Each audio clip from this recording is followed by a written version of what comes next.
इस वीडियो में हम ओल्ड इंग्लिश एपिक पोएम बेओवुल्फ का एक डिटेल समरी कवर करने वाले हैं।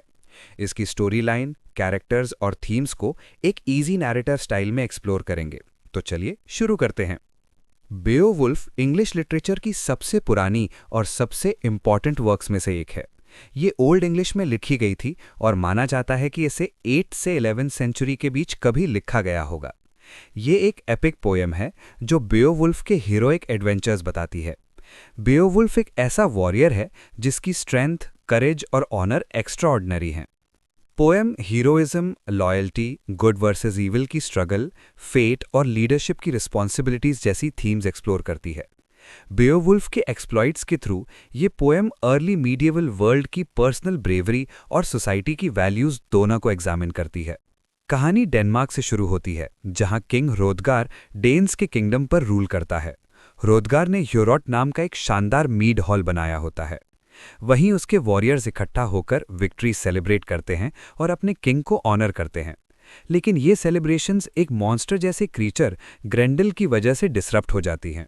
ग्रेंडल एक फियरसम ह्यूमनॉइड बीस्ट है जिसे केन का डिसेंडेंट बताया गया है और कहा जाता है कि उसके एंसेस्टर की फ्रैट्रिसाइड की वजह से गॉड ने उसे कर्स कर दिया था। ह्योरॉट से आने वाली खुशी और नॉइज उसे एनरेज कर देती है। वो नाइट में हॉल पर अटैक करता है, ह्रोदगार के वॉरियर्स को स्लॉटर करता है और पूरे किंगडम में टेरर फैला देता है। 12 साल तक डेन्स फियर में जीते हैं और ग्रेंडल के रिलेंटलेस अटैक्स को रोक नहीं पाते। ह्रोदगार की इस फ्लाइट की न्यूज़ गीटलैंड तक पहुंचती है, जहां बेओवुल्फ रहता है। बेओवुल्फ, जो गीट्स का एक यंग हीरो होता है, इस टेरर के बारे में सुनता है। बेओवुल्फ अपनी एक्स्ट्राऑर्डिनरी स्ट्रेंथ, करेज और ड्यूटी की सेंस के लिए फेमस होता है। ह्रोदगार की हेल्प करने और ग्लोरी अचीव करने के लिए वो डिटरमाइंड हो जाता है कि वो ग्रेंडल का सामना करेगा। वो लॉयल वॉरियर्स का एक बैंड इकट्ठा करता है और डेनमार्क के लिए सेल कर देता है। उसकी मोटिवेशन सिर्फ दूसरों को प्रोटेक्ट करना नहीं होती, वो फेम और ऑनर की उस हीरोइक डिजायर से भी ड्रिवन होता है जो उसकी वॉरियर कल्चर की सेंट्रल वैल्यूज थीं। डेनमार्क पहुंचते ही ह्रोदगार बेओवुल्फ का वेलकम करता है और उसके करेज को सेलिब्रेट करता है। उस नाइट बेओवुल्फ और उसके मेन ह्योरॉट में ही रुकते हैं, ग्रेंडल के अटैक के लिए प्रिपेयर करते हुए। जैसा एक्सपेक्टेड होता है, ग्रेंडल आता है तबाही मचाने के इंटेंट के साथ। लेकिन बेओवुल्फ डिसाइड करता है कि वो बिना वेपन्स के फाइट करेगा। वो सिर्फ अपनी स्ट्रेंथ पर रिलाई करता है ताकि ग्रेंडल की ब्रूट पावर को मैच कर सके। एक फियर्स स्ट्रगल में बेओवुल्फ ग्रेंडल का आर्म फाड़ देता है। ग्रेंडल मॉर्टली वुंडेड हो जाता है। वो मार्शेस में अपने लेयर की तरफ भागता है और वहीं डाई कर जाता है। डेन्स अपनी डिलीवरेंस पर रिजॉइस करते हैं और बेओवुल्फ की ब्रेवरी उसे इमेंस रिस्पेक्ट दिलाती है। उसकी रेपुटेशन एक लेजेंडरी हीरो की तरह सॉलिडिफाई हो जाती है। लेकिन सेलिब्रेशन शॉर्ट लिव्ड होती है।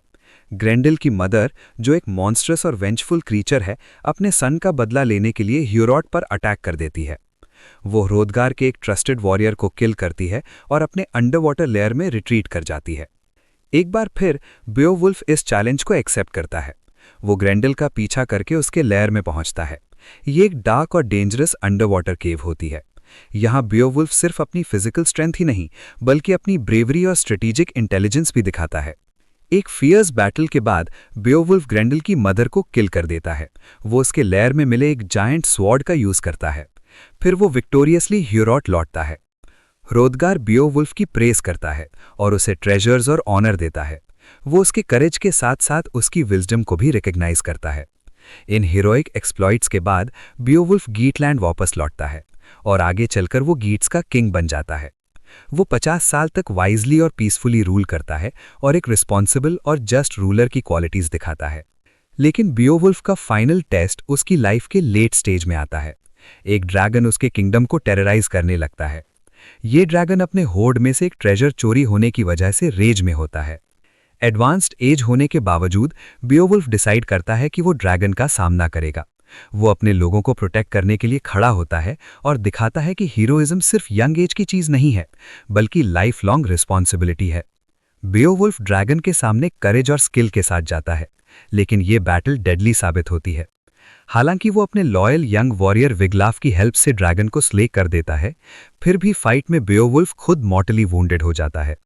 वो अपनी लाइफ, अपने अचीवमेंट्स और अपनी लेगेसी पर रिफ्लेक्ट करता है और सोचता है कि वो पीछे क्या छोड़कर जा रहा है। डाइंग मोमेंट्स में वो विग्लाफ को इंस्ट्रक्ट करता है कि वो अपने लोगों को लीड करे और किंगडम को प्रोटेक्ट करे।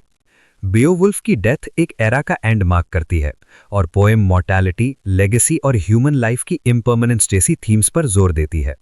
गीट्स बेओवुल्फ के लिए डीपली मॉर्न करते हैं। वो उसे एक ऐसे हीरो के रूप में देखते हैं जिसकी ब्रेवरी, लॉयल्टी और विजडम ने उनके लोगों को बचाया और जनरेशंस तक इंस्पायर किया। वो उसके लिए एक मैसिव फ्यूनरल पायर बनाते हैं, उसे ट्रेजर्स के साथ बरी करते हैं और उसके डीड्स को सॉन्ग और स्टोरी में मेमोरियलाइज करते हैं। ये एक्ट वॉरियर कल्चर में हीरोइज्म, ऑनर और मेमोरी की इंपॉर्टेंस को अंडरस्कोर करता है। बेओवुल्फ की डेथ ये भी रिमाइंड कराती है कि सबसे ग्रेट हीरोज भी मॉर्टल होते हैं और उनकी लेगेसी सिर्फ रिमेम्बरेंस और नैरेटिव के थ्रू सर्वाइव करती है। बेओवुल्फ कुछ यूनिवर्सल थीम्स को एक्सप्लोर करता है जो आज भी रेजोनेट करती हैं। गुड और ईविल के बीच की स्ट्रगल सेंट्रल है। बेओवुल्फ करेज, वर्च्यू और सेल्फलेसनेस को रिप्रेजेंट करता है, जबकि ग्रेंडल की मदर और ड्रैगन केओस, वेंजेंस और डिस्ट्रक्शन को सिंबलाइज करते हैं। पोएम लीडरशिप की रिस्पॉन्सिबिलिटीज और पर्सनल ग्लोरी वर्सेस दूसरों के लिए ड्यूटी के बैलेंस को भी एग्जामिन करती है। बेओवुल्फ की लाइफ हीरोइक कोड को इलस्ट्रेट करती है। वैलर, लॉयल्टी, ऑनर और सोसाइटी के गुड के लिए डेंजर फेस करने की विलिंगनेस। पोएम में फेट और डिवाइन प्रोविडेंस भी सिग्निफिकेंट है। बेओवुल्फ अपनी विक्ट्रीज को गॉड्स विल से जोड़ता है। वो मानता है कि ह्यूमन स्ट्रेंथ और करेज डिवाइन प्रोविडेंस से गाइडेड होते हैं। ये पोएम के हिस्टोरिकल कॉन्टेक्स्ट की खास बात दिखाता है, पेगन हीरोइज्म और क्रिश्चियन वैल्यूज का ब्लेंड। बाद में मिल्टन ने भी इस एपिक क्वालिटी को एक्नॉलेज किया था और बेओवुल्फ को एक मॉरल और कल्चरल टचस्टोन की तरह प्रेज किया था। पोएम की स्ट्रक्चर, रिच इमेजरी और एलिवेटेड लैंग्वेज इसे एक मास्टरपीस का स्टेटस देती है। मिल्टन विविड डिस्क्रिप्शंस यूज करता है टेंशन क्रिएट करने, इमोशंस इवोक करने और हीरोइज्म को सेलिब्रेट करने के लिए। मॉन्स्टर्स के साथ बैटल्स, फियरसम ड्रैगन और बेओवुल्फ के फाइनल रिफ्लेक्शंस, ये सब मिलकर नैरेटिव को ड्रामेटिक इंटेंसिटी और फिलोसॉफिकल डेप्थ देते हैं। बेओवुल्फ सिर्फ एक एडवेंचर स्टोरी नहीं है, ये हीरोइज्म, मॉर्टैलिटी और वर्चुअस डीड्स के एंड्योरिंग इम्पैक्ट पर एक मेडिटेशन है। अल्टीमेटली बेओवुल्फ रीडर्स को इंस्पिरेशन और कंटेम्पलेशन दोनों देता है। ये करेज, लॉयल्टी और मॉरल इंटेग्रिटी सेलिब्रेट करता है, लेकिन साथ ही डेथ की इनएविटेबिलिटी को भी एक्नॉलेज करता है। बेओवुल्फ की हीरोइक लाइफ और लेगेसी दिखाती है कि ट्रू ग्रेटनेस सिर्फ फिजिकल स्ट्रेंथ में नहीं है, वो विजडम, जस्टिस और दूसरों की वेलफेयर के लिए डिवोशन में भी है। ये पोएम आज भी इंग्लिश लिटरेचर का एक कॉर्नरस्टोन है और ह्यूमन नेचर, लीडरशिप और गुड वर्सेस ईविल की एंड्योरिंग स्ट्रगल पर टाइमलेस लेसन्स ऑफर करती है।